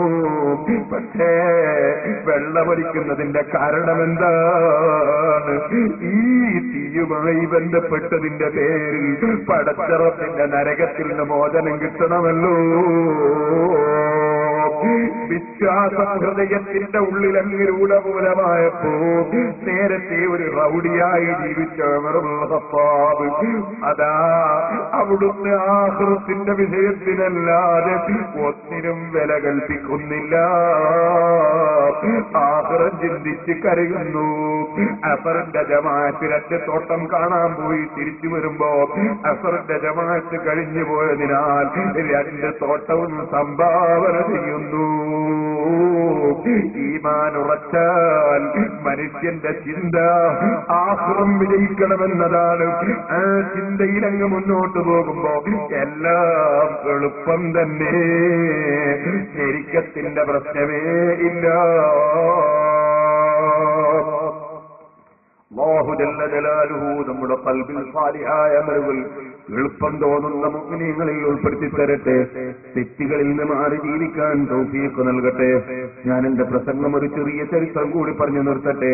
എല്ലാ സഹോദരന്മാരും എഴുന്നേറ്റ് നിൽക്കണം. ദൂരെ നിൽക്കുന്ന മുഅ്മിനീങ്ങൾ മജ്ലിസിലേക്ക് വരണം. നമുക്ക് പടച്ച റബ്ബിനോട് ദുആ ചെയ്ത് പിരിയണം. അല്ലാഹു നമ്മുടെ മജ്ലിസ് ദുആ ഇജാബത്തുള്ള മജ്ലിസായി സ്വീകരിക്കട്ടെ. ഇത് ഒരു ദീനീ സ്ഥാപനമാണ്. സ്ഥാപനം വളരുന്ന കാലമാണ്. ഞാൻ എന്റെ രക്ഷിതാക്കളോട് പറയട്ടെ, നാം നമ്മുടെ മക്കളെ ഇൽമു പഠിപ്പിക്കാൻ വേണ്ടി തയ്യാറാകണം. ദഅവാ കോളേജ് ആരംഭിക്കുന്നത് തന്നെ നല്ല ബുദ്ധിയുള്ള കുട്ടികൾ ദീനീ രംഗത്ത് വളരണം, ഇൽമുള്ളവരായി വളരണം. മുതഅല്ലിമീങ്ങളായി വളരുന്നവർ വളരെ കുറഞ്ഞുപോയി. രക്ഷിതാക്കൾ പണ്ഡിതന്മാർ വരെ സ്വന്തം മക്കളെ ഇൽമു പഠിപ്പിക്കുന്നവർ വളരെ കുറഞ്ഞുപോയി. ഇൽമുള്ള ജനങ്ങളിൽ ലോകത്തുണ്ടാകുമോ? കിതാബുകൾ സ്വന്തമായി മനസ്സിലാക്കുന്നവർ ഉണ്ടാകുമോ? പഠിക്കുന്ന സ്ഥലങ്ങളിൽ തന്നെ പലപ്പോഴും കുട്ടികളെ കാലം കഴിക്കുകയാണ്. നഹവും സർഫും നന്നായി പഠിച്ച മുതഅല്ലിമീങ്ങൾ വളരെ വിരളമായി വരികയാണ്. സുബ്ഹാനല്ലാഹ്, ബിരുദം വാങ്ങുന്ന ധാരാളം ആളുകളുണ്ട്. പക്ഷേ ദീനിന്റെ ഇൽമു അഗാധതയിലാക്കാൻ തിറങ്ങി മനസ്സിലാക്കാൻ കഴിയുന്നവർ വളരെ വളരെ വളരെ ചുരുങ്ങിപ്പോയി. അതുകൊണ്ട് രക്ഷിതാക്കളോട് പ്രത്യേകിച്ച് ഞാൻ പറയട്ടെ, സ്വന്തം മക്കളെ ഇൽമു പഠിപ്പിക്കണമെന്ന ചിന്ത വേണം. സ്വന്തം മക്കളെ ഇൽമു പഠിപ്പിക്കണമെന്ന ചിന്ത വേണം. ആ ചിന്തയിൽ നമ്മൾ ഉത്സാഹിക്കണം. കൊടുക്കേണ്ടത് റബ്ബാണ്. റബ്ബ് കൊടുത്തില്ലെങ്കിൽ നമുക്കൊന്നും ചെയ്യാൻ കഴിയില്ല. പക്ഷെ ആ വഴിയിലേക്ക് മക്കളെ തിരിക്കേണ്ട ബാധ്യത നമുക്കില്ലേ? ഒരു മകനെങ്കിലും ഒരാലിമാക്കണമെന്ന ചിന്ത രക്ഷിതാക്കളെ നമ്മുടെ മനസ്സിൽ വേണം. ഇപ്പോൾ ഞാൻ പറയട്ടെ, നിങ്ങളുടെ നാട്ടിലൊക്കെ കുറെ ആലിമീങ്ങളെയും മുസ്ലിംമാരെയും കാണാനുണ്ട്. ചോദിക്കട്ടെ, ഭാവിയിൽ ആലിമീങ്ങൾ എവിടെ വളരുന്നു? ആരാണ് ഭാവിയിൽ നമ്മുടെ നാട്ടിൽ ആലിമീങ്ങൾ ഉള്ളത്? അല്ലാഹുവേ, ഞങ്ങൾ ഉസ്താദുമാർക്ക് നീ ദീർഘായുസ് നൽകണം റഹ്മാനെ, ആഫിയത്ത് നൽകണം റഹ്മാനെ. ഞാൻ ചോദിക്കട്ടെ, താടിയും തലയുമൊക്കെ നരച്ച് പ്രായം വർദ്ധിച്ച് നമ്മുടെ ഉസ്താദുമാരൊക്കെ ക്ഷീണം വരികയല്ലേ അവർക്ക്? അല്ലാഹുവേ, അവരെ ക്ഷീണിപ്പിക്കാതെ അവരെ ദീർഘായുസ് കൊണ്ട് ഞങ്ങൾ അനുഗ്രഹിക്കണം റഹ്മാനെ. നിങ്ങളോട് ചോദിക്കട്ടെ, പിൽക്കാലത്ത് ആലിമീങ്ങളെവിടെ? ഒരു മസല വന്നാൽ ചർച്ച ചെയ്യാനുള്ള ആളുകളെവിടെ? അതിന് ആലിമീങ്ങൾ വളർന്നു വരണ്ടേ സഹോദരന്മാരെ? നേരത്തെ ഇവിടെ ഓർമ്മിപ്പിച്ചതുപോലെ മുക്കിന് കള്ളശേഖന്മാർ വളരുന്നു.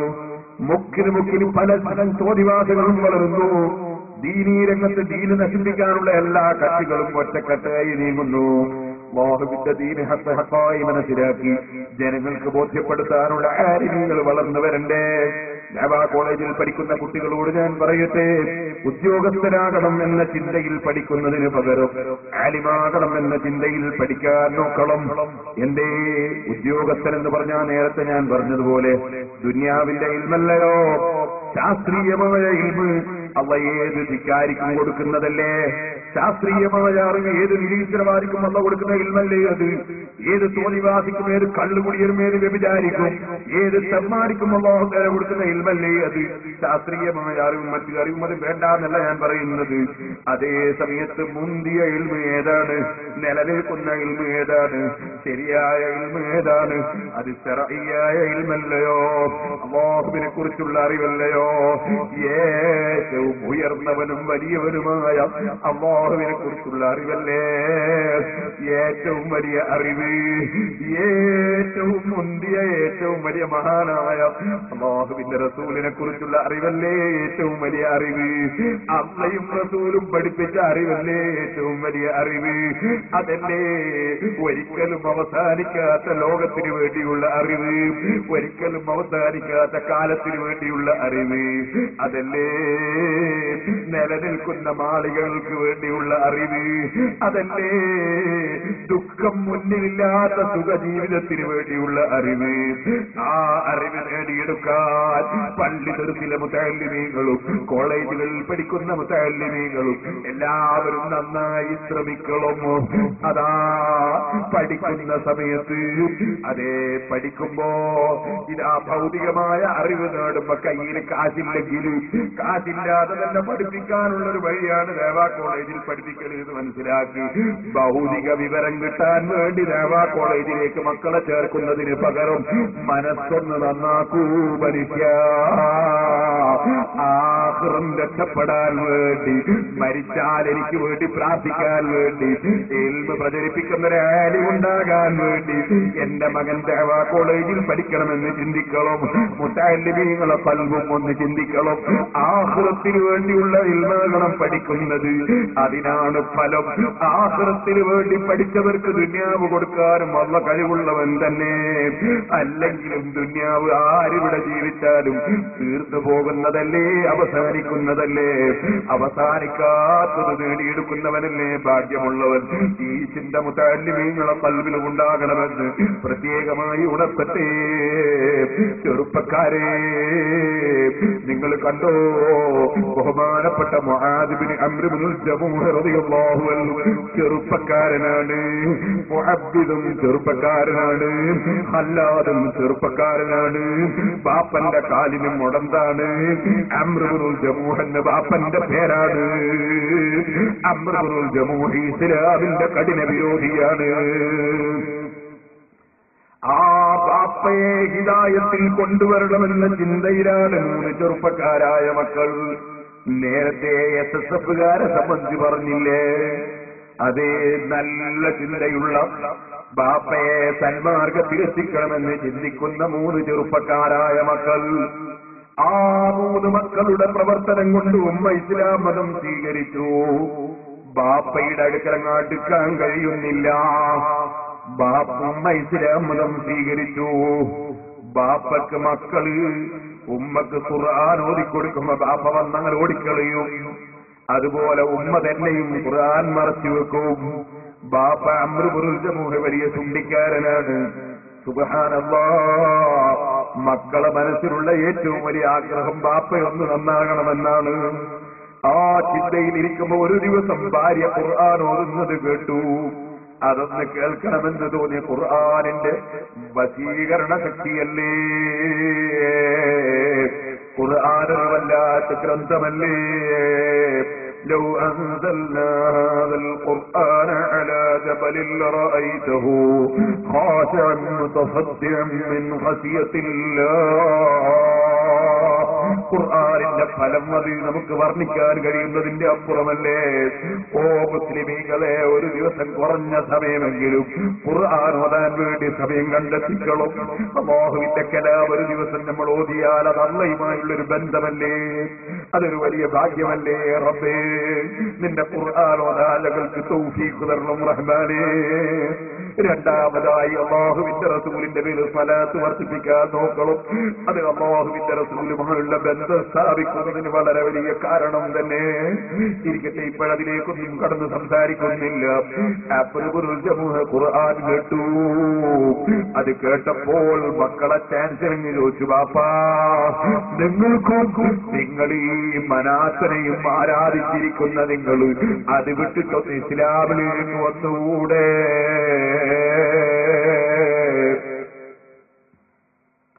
ബാപ്പ പറഞ്ഞു, ഞാൻ എന്റെ മനാത്താന്ന് പറയുന്ന ദൈവമുണ്ട് എന്റെ പൂജാമുറിയിൽ, ഞാൻ ആ ദൈവത്തോടൊന്ന് ചോദിക്കട്ടെ, നിങ്ങളെ കൂടെ വരാൻ പറ്റില്ലേ? ആ അത്ര ഉറച്ച വിശ്വാസം.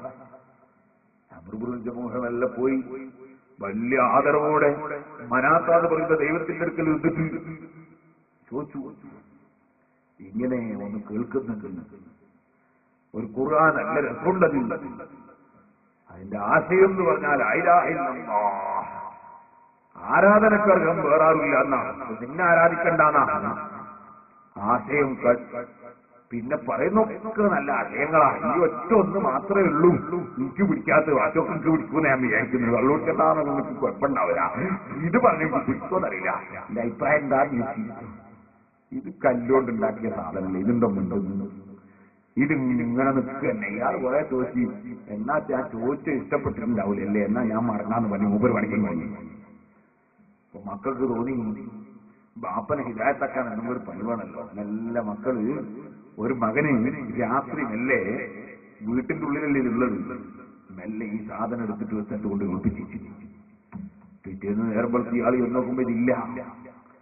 ഇയാൾക്ക് ദേഷ്യം പിടിച്ചു ഒട്ടാകെ നോക്കി നടന്നു എല്ലാം കൂടി കിട്ടി കൊണ്ടുവന്ന് അവിടെ തന്നെ വെച്ച്. പിന്നെ ഈ മൂപ്പര് പൂജയൊക്കെ കഴിഞ്ഞ് അന്നും മടങ്ങിപ്പോയി. മക്കൾ അന്ന് രാത്രി മെല്ലെ എടുത്ത് ഒളിപ്പിച്ചെത്തി. അത് പിറ്റേന്ന് രാവിലെ ഇയാളൊട്ടാകെ തെരഞ്ഞു പിടിച്ച് നോക്കി പിടിച്ചു കൊണ്ടുവന്ന് പിന്നെയും വെച്ച് പിന്നെയും പൂജിച്ചു അവിടെ തന്നെ വെച്ച്. അന്ന് വെക്കുമ്പോ ഇയാള് ഇതിന്റെ കഴുത്തിൽ ഒരു ബാള് കൂടി കെട്ടിക്കൊടുത്തിട്ട് പറഞ്ഞു, ഇനി ആരെങ്കിലും വന്നാൽ നീ എന്നെ നോക്കണം കേട്ടോ. ഞാൻ 2 ദിവസമായി നിന്നെ നോക്കി തെരഞ്ഞു പിടിച്ചുകൊണ്ടൊന്ന് കുളിപ്പിച്ചു വെക്കുന്നു. ഇനി ആരെങ്കിലും ആക്രമിക്കാൻ വന്നാൽ നീ എന്നെ നോക്കണോ എന്നിട്ട് ബാളും കഴുത്തിൽ കെട്ടിച്ച് കൊടുത്തിട്ട് മുമ്പ് പോയി. കുട്ടികൾ നല്ല ഈ സാധനം രാത്രിയും കെട്ടെടുത്തിട്ട് ബാളും ഇതും എല്ലാം കൂടി കെട്ടിട്ട് പൊട്ടക്കണ്ടി കൊണ്ടുപോയിട്ട് അതിന്റെ കൂടെ ഒരു കൽബിനെയും കൂടി വെച്ച് കെട്ടിക്കൊടുത്തു. ഒരു മൗതായ കൽബിനെയും വെച്ച് കെട്ടിക്കൊടുത്തു. അതുകൊണ്ട് ഒട്ടാകെ തെരഞ്ഞു ഒരു സ്ഥലത്തുമില്ല. പിറ്റേന്ന് ഞാൻ വെളുത്തപ്പോ അവസാനം ഒരു പൊട്ടക്കണ്ടി ചെന്നോക്കുമ്പോണ്ട് ഒരു ജീവൻ പോയ നായയും ഒരു ബാളും ഇതും കൂടി ഇങ്ങനെ കിടക്കുന്നു. അപ്പൊ മൂപ്പർ അവിടെ നിന്നിട്ട് പാടിയതാ, വല്ലാഹി ലൗ കുന്ത ഇലാഹൻ ലം തകുൻ അന്താവ കൽബുൻ ലസ്താവ കൽബുൻ വസ്ബിരിൻ ഫീ ഖറൻ. അല്ലാഹുവിനെ തന്നെ സത്യം, നീ ഒരു ദൈവമാണെങ്കിൽ ഇങ്ങനെ പൊട്ടക്കണ്ടിൽ ആൾ പിടിച്ച് എന്തായാലും ആഴ്ച തരൂലായിരുന്നു. അതുകൊണ്ട് ഇനി എന്നോട് സമ്മതം ചോദിക്കുന്നതിനൊന്നും ഒരു അർത്ഥമില്ലാന്നാ ഞാൻ മനസ്സിലാക്കുന്നത്. ഞാൻ വിട്ടുകേട്ടോ എന്നറിയാണ്. അങ്ങനെ വന്ന് മക്കളുടെ കൂടെ ദീനുൽ ഇസ്ലാം സ്വീകരിച്ച അബ്ദുൽ ജമൂഹ് റളിയല്ലാഹു അൻഹു പ്രായമുണ്ട്, 10-70 വയസ്സ് പ്രായമുണ്ട്. ഒരു കാലിനും മുടന്തുമാണ്. ഈ 3 ചെറുപ്പക്കാരും ദീനിന്റെ സജീവ പ്രവർത്തകര് തന്നെ, വലിയ ഹിക്മത്തോടെ പ്രവർത്തിക്കുന്നവര് തന്നെ. അവര് 1-ാം നമ്പർ ദഅവയിൽ തന്നെ, ദീനീ പ്രചരണത്തിൽ തന്നെ. ഉദ്ഉ ഇലാ സബീലി റബ്ബിക ബിൽ ഹിക്മതി വൽ മൗഇദത്തിൽ ഹസനതി വജാദിൽഹും ബില്ലതീ ഹിയ അഹ്സൻ. ഹിക്മത്തോടെ ബുദ്ധിപരമായി ബാപ്പയെ കാര്യം ബോധ്യപ്പെടുത്താൻ ശ്രമിച്ച മക്കൾ, ആ 3 മക്കളും അതാ അല്ലാഹുവിന്റെ റസൂലിനെയും സഹാബത്തിനെയും കൊന്നൊടുക്കാൻ വേണ്ടി ഉഹദിലേക്ക് ശത്രുക്കൾ വന്നപ്പോൾ അവരെ നേരിടാൻ അവര് 3 പേരും അതാ യുദ്ധത്തിന് വേണ്ടി ഒരുങ്ങുന്നു. ആ ഒരുങ്ങുന്നത് കണ്ടപ്പോഴാണ് ബാപ്പ അംറുബ്നുൽ ജമൂഹ് അതാ എന്താ മക്കളെ നിങ്ങളെ ഒരുക്കമെന്ന് ചോദിച്ചു. അത് ഞങ്ങൾ ഉഹദ് യുദ്ധത്തിന് പോവുകയാണ്. ഉടനെ അംറുബ്നുൽ ജമൂഹ് ഞാനും ഒരുങ്ങട്ടെ, യുദ്ധത്തിന് വേണ്ടി സാമഗ്രികൾ ഒരുക്കുന്നു. മക്കള് പറഞ്ഞു, ബാപ്പാ യുദ്ധത്തിന് പോകാൻ പാടില്ല, നിങ്ങളെ കാലിന് മുടന്താണ്, വയസ്സ് 10-60 മേലെയുണ്ട്, ആരോഗ്യം തകർന്നതാണ്, ഞങ്ങൾ ചെറുപ്പക്കാര് പോകും, നിങ്ങൾക്ക് യുദ്ധം നിർബന്ധമില്ല. അംറുബ്നുൽ ജമൂഹ് റളിയല്ലാഹു അൻഹുവിന്റെ കണ്ണിന്ന് വെള്ളം വരുന്നു. എന്താ കാരണം? മനസ്സിന്റെ അടിത്തട്ടിൽ അല്ലാഹുവിനെ കാണണം, അല്ലാഹുവിന്റെ ഹബീബായ നബിയുടെ കൂടെ സ്വർഗത്തിലെത്തണം. അതിനെന്ത് ത്യാഗം സഹിച്ചാലും സന്തോഷം തന്നെ. ഞാൻ പറഞ്ഞില്ലേ, പ്രയാസമില്ല, ഈമാനുണ്ടെങ്കിൽ ഒന്നിനും പ്രയാസമില്ല, സന്തോഷമാണ്. അംറുബ്നുൽ ജമൂഹിനോട് മക്കള് തടഞ്ഞു വെച്ചപ്പോ അംറുബ്നുൽ ജമൂഹ് ഒരു കാലിന്റെ മേലെ ഞൊണ്ടി നടന്ന് ഇലാ ഹദ്റത്തി റസൂലില്ലാഹി റസൂലുള്ളാഹിന്റെ ഹദ്റത്തിൽ ചെന്ന് പറഞ്ഞില്ലേ നബിയേ, ഇന്ന അബ്നാഇ ഹൗലാഇ യുരീദൂന അൻ യഹ്ബിസൂനി അൻ ഹാദൽ ഖൈർ. ഈ ഖൈറായ കാര്യത്തിന് ഞാൻ ഇറങ്ങി പുറപ്പെടുമ്പോ എന്റെ മക്കൾ എന്നെ തടഞ്ഞു വെക്കുന്നു നബിയേ. വഹും യതദറഊന ബിഅന്നി അറജു. എന്റെ കാലിന് മുടന്തുണ്ടെന്നാണ് അവര് മുടക്കം പറയുന്നത്. നബിയേ, ശരിയാണ്, എന്റെ കാലിന് മുടന്തുണ്ട്. പക്ഷേ എന്റെ കാലിന്റെ മുടന്ത് ഞാൻ ഉണ്ടാക്കിയതല്ല, അല്ലാഹ് എനിക്ക് തന്നത് ഞാൻ സ്വീകരിച്ചു പൊരുത്തപ്പെട്ടു. റബ്ബേ, കാലിന് മുടന്തില്ലാത്ത ആളുകളൊക്കെ ഇസ്ലാമിന് വേണ്ടി ശക്തിയായി പോരാടിയിട്ട് ദീനീ പ്രവർത്തനം നടത്തിയിട്ട് സ്വർഗത്തിൽ അവരുടെ സുന്ദരമായ ആരോഗ്യമുള്ള കാലെടുത്ത് വെക്കുമ്പോ കാലിന് മുടന്താണെന്നും പറഞ്ഞ് ഞാൻ പ്രവർത്തന രംഗത്തിറങ്ങാതെ ഞാനൊരു മൂലയിലിരുന്നാൽ എനിക്കും സ്വർഗത്തിലൊന്ന് കാലെടുത്ത് വെക്കണ്ടേ? ഈ ചിന്തയോടെ നബി തങ്ങളോട് പറയുന്നു, നബിയേ, ഇന്നീല അർജു അൻ അബഅബിഉർജതി ഹാദിഹി അൽ ജന്ന. ഈ മുടന്തുള്ള കാലോടുകൂടിയെങ്കിലും ഇപ്പാവപ്പെട്ട അമ്രിന് മുടന്തുള്ള കാലോടുകൂടിയെങ്കിലും ഒന്ന് സ്വർഗത്തിൽ ചവിട്ടണം നബിയേ. മുടന്തുള്ള കാലോടുകൂടിയെങ്കിലും ഒന്ന് സ്വർഗത്തിൽ ചവിട്ടാനാശയുണ്ട് നബിയേ. ഖൈറായ പ്രവർത്തനത്തിന് സമ്മതം തരണം നബിയേ. അല്ലാഹുവിന്റെ റസൂല് വിളിച്ചു പറഞ്ഞു, മോനെ, മക്കളെ, മുആദേ, മുഅബ്ബിദേ, ഖല്ലാദേ, തടയണ്ട, ബാപ്പക്കള്ള ഷഹീദായി മരിക്കാൻ ഭാഗ്യം കൊടുക്കും. ലാ തഹ്ബിസൂഹു ലഅല്ല അല്ലാഹ യർസുഖുഹു الشهادة. ഷഹീദായി മരിക്കാൻ ഭാഗ്യം കൊടുത്തേക്കും, തടയണ്ട. നിർബന്ധമില്ലെങ്കിലും ശത്രുവിന്റെ വാളിന്റെ മുന്നിലേക്ക് മുടന്തോടുകൂടെ പോകുന്നത് സന്തോഷമാണ്, ഉറച്ച ഈമാനാണ്. സ്വർഗമുണ്ട്, നരകമുണ്ട്, രക്ഷയുണ്ട്, ശിക്ഷയുണ്ട്. റബ്ബ് തരുമെന്ന ആഗ്രഹമാണ്, ചിന്തയാണ്. ആരോഗ്യം പ്രശ്നമല്ല, ശത്രുവിന്റെ വാള് പ്രശ്നമല്ല. ഇത് പ്രായം ചെന്ന അംറു ഇബ്നുൽ ജമൂഹ റളിയല്ലാഹു അൻഹുവിന്റെ ചരിത്രം. എന്നാൽ സ്വന്തം മകനോ മുഅമ്മിദോ ഉഹദ് യുദ്ധം നടക്കുന്ന സമയത്ത്, ഓ സഹോദരന്മാരെ, ആ മകൻ ഘോരമായ പോരാട്ടത്തിലാണ്. കൈപ്പലക്ക് വെട്ടേറ്റുപോയി. കൈയൊരു തോലിന്റെ മേലെ ഇങ്ങനെ തൂങ്ങി നിൽക്കുന്നു. മൂതിറക്കേറ്റ് വിത്രു നിസ്കരിക്കാൻ മടി തോന്നുന്നില്ലേ ചെറുപ്പക്കാരാ? സുബഹിക്കെഴുന്നേറ്റ് നിസ്കരിക്കാൻ മടി തോന്നുന്നില്ലേ ചെറുപ്പക്കാരാ? കള്ളുകുടി നിർത്തിവെക്കാൻ മടി തോന്നുന്നില്ലേ? ചെമ്മാടിച്ച നിർത്താൻ മടി തോന്നുന്നില്ലേ? ആഖിറത്തിൽ ഉറച്ച വിശ്വാസമുണ്ടോ? ചെറുപ്പക്കാരനായ മുആദിന്റെ കൈപ്പലക്ക് വെട്ടേറ്റുപോയി. ഒരു തോലിന്റെ മേലെ കൈയിങ്ങനെ തൂങ്ങിക്കിടക്കുന്നു. മുഅദ്ദിന് ആ കൈ വലിച്ചു പുറത്തങ്ങിട്ടു. ഒറ്റ കൈ കൊണ്ട് ചാടിച്ചാടി യുദ്ധം ചെയ്യുന്നു. യുദ്ധത്തിനിടയിൽ ഒരു ചാട്ടം മുന്നോട്ട്. അപ്പോഴതാ പുറത്ത് വലിച്ചിട്ട കൈ മുന്നിലേക്ക് വന്ന് വീണുപോയി. തോലിന്റെ മേലെ തൂങ്ങിക്കിടക്കുന്ന കൈ കൊണ്ട് ദീനീ പ്രവർത്തനത്തിന് ശല്യമായി പോയി. ഉടനെ ധൈര്യത്തോടെ കുനിഞ്ഞങ്ങിരുന്നു. എന്നിട്ടോ കൈയിന്റെ കൈപ്പടം താഴെയങ്ങി വെച്ചു. കാലുകൊണ്ട് സ്വന്തം കൈയിന്റെ മേലെ ചവിട്ടിയൊന്ന് പിടിച്ചു. എന്നിട്ട് മേൽപോട്ട് സ്പീഡിൽ ഒരൊറ്റ ഉയർന്നു.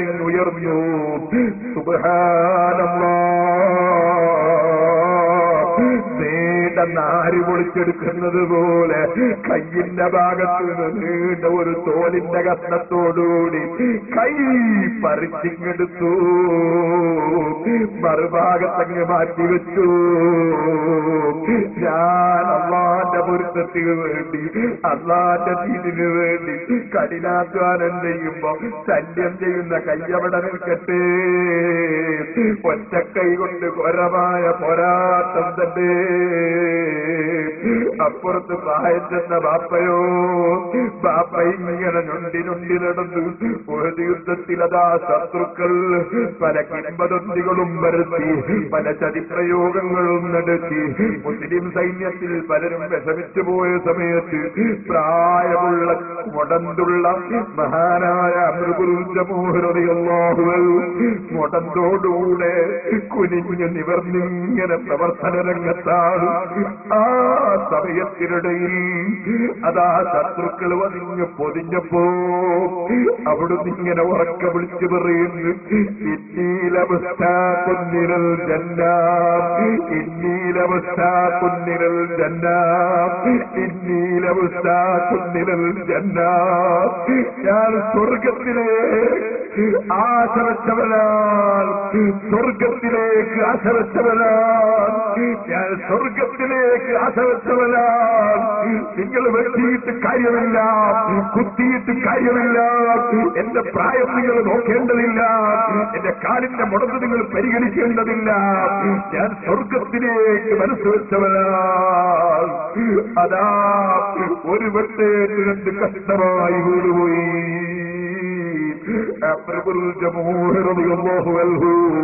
ഓ സഹോദരന്മാരെ, ആഖിറത്തിൽ ഉറച്ച വിശ്വാസമുണ്ടായാൽ, അല്ലാഹു തരുന്ന പ്രതിഫലം അങ്ങ് ഉറപ്പിച്ചാൽ, പടച്ച റബ്ബിന്റെ ശിക്ഷയെക്കുറിച്ചുള്ള ശരിയായ ചിന്ത വന്നാൽ പിന്നെ പ്രയാസങ്ങളില്ല, സൽക്കർമ്മത്തിന് പ്രയാസമില്ല, ദുഷ്കർമ്മം കൈയൊഴിക്കുന്നതിന് പ്രയാസമില്ല.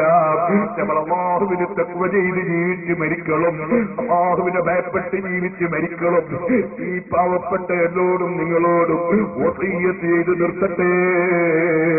അർഹമുർ റഹീമായ റബ്ബേ, ഞങ്ങളെ മജ്ലിസ് നീ ദുആ കിതാബത്തുള്ള മജ്ലിസാക്കണം റഹ്മാനേ. ഞങ്ങളെല്ലാവരെയും നീ പൊരുത്തപ്പെട്ട അടിമകളാക്കണം റഹ്മാനേ.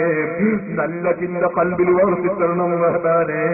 ദുഷിച്ച ചിന്തകൾ നീ ഞങ്ങളെ മനസ്സെന്ന് പറിച്ചെറിയണം റഹ്മാനേ. ഞങ്ങളെ ഖൽബുകൾ നന്നാക്കണം റഹ്മാനേ. എല്ലാവരും ദിക്റുകളും മർഹൂം അബേലത്ത് തങ്ങൾ അല്ലാഹുവിനെ നമ്മെ സ്വർഗ്ഗത്തിൽ ഒരുമിച്ച് കൊണ്ടട്ടെ. അതുപോലെ എത്ര മഹാന്മാരെ നമ്മൾ വിട്ടുപിരിഞ്ഞു പോയി. നമ്മുടെ അബേലത്ത് തങ്ങളുടെ മകളെ ഭർത്താവ് ഹുസൈൻ തങ്ങൾ സുഖമില്ലാതെ അല്ലാഹുവേ നീ ആഫിയത്ത് കൊടുക്കണം റഹ്മാൻ. സി ഉസ്താദ്, ഓക്കെ ഉസ്താദ് തുടങ്ങി ധാരാളം ആലിമീങ്ങൾ, എന്റെ പ്രിയപ്പെട്ട എന്റെ ആത്മീയ ഗുരുവായി എന്നെ വളർത്തിയെടുത്ത പുല്ലൂക്കർ ഉസ്താദ് വഫാത്തായ ആണ്ട് കഴിക്കുന്ന സമയമാണ്. എന്നെ ദർസിൽ പറഞ്ഞയച്ച എന്റെ ബാപ്പയോടുള്ള കടപ്പാട് തീരില്ല. പണ്ഡിത കുടുംബത്തിൽ ജനിക്കാത്ത എന്നെ എന്റെ ബാപ്പ ദർസിൽ പറഞ്ഞയച്ചതുകൊണ്ട് ഇപ്പോൾ ഇൽമിന്റെ സദസ്സിൽ പങ്കെടുക്കാൻ അല്ലാഹു എനിക്ക് അവസരം തന്നു. എന്റെ ബാപ്പയോട് എനിക്കുള്ള കടപ്പാട് പറഞ്ഞു തീർക്കാൻ കഴിയില്ല. അല്ലാഹുവേ, സാധാരണക്കാരനാണ്, നീ അവിടുത്തെ ദോഷങ്ങൾ പുറത്തു കൊടുക്കണം റഹ്മാനെ. ഖബറിനെ സന്തോഷത്തിലാക്കണം റഹ്മാനെ. ആലിമീങ്ങളെയും മുതഅല്ലിമീങ്ങളെയും പ്രിയം വെച്ച കാരണം കൊണ്ട്, ഇൽമിനെ സ്നേഹിച്ച കാരണം കൊണ്ട് എന്ത് പ്രശ്നങ്ങളുണ്ടെങ്കിലും പരിഹരിച്ച് നീ ദോഷം പുറത്തു നീ ഖബറിനെ സന്തോഷത്തിലാക്കി കൊടുക്കണം റഹ്മാനെ. എന്റെ ബാപ്പ മരിച്ചതും ഈ മാസത്തിലാണ്, ഉസ്താദ് വഫാത്തായത് ഈ മാസത്തിലാണ്. അങ്ങനെ ഈ മാസത്തിൽ വഫാത്തായി പോയ പലരുമുണ്ട്. നമുക്ക് നമ്മിൽ നിന്ന് മരിച്ചുപോയ എല്ലാവരുടെ പേരിലും നമ്മുടെ കുടുംബങ്ങളിൽ നിന്നും ബന്ധപ്പെട്ടവരുടെയും പേരിൽ മുക്കാൽപ്പും ലാ ഇലാഹ ഇല്ലല്ലാഹ് എന്ന ദിക്ർ ചൊല്ലി സ്വലാത്ത് ചെയ്ത് ദുആ ചെയ്യണം. ഈ സ്ഥാപനം അല്ലാഹുവേ നീ ഹഖിന്റെ മേലായി, ഹഖിന്റെ പ്രചാരകരായി ധാരാളം ആലിമീങ്ങളെ വളർത്തിയെടുക്കുന്ന സ്ഥാപനമായി ഈ സ്ഥാപനത്തെ നീ വളർത്തി ഉയർത്തിത്തരണം റഹ്മാനെ. സുന്നത്ത് ജമാഅത്തിന്റെ മുഴുവൻ സ്ഥാപനങ്ങളെയും നീ ഉയർത്തിത്തരണം റഹ്മാനെ. അതിനുവേണ്ടി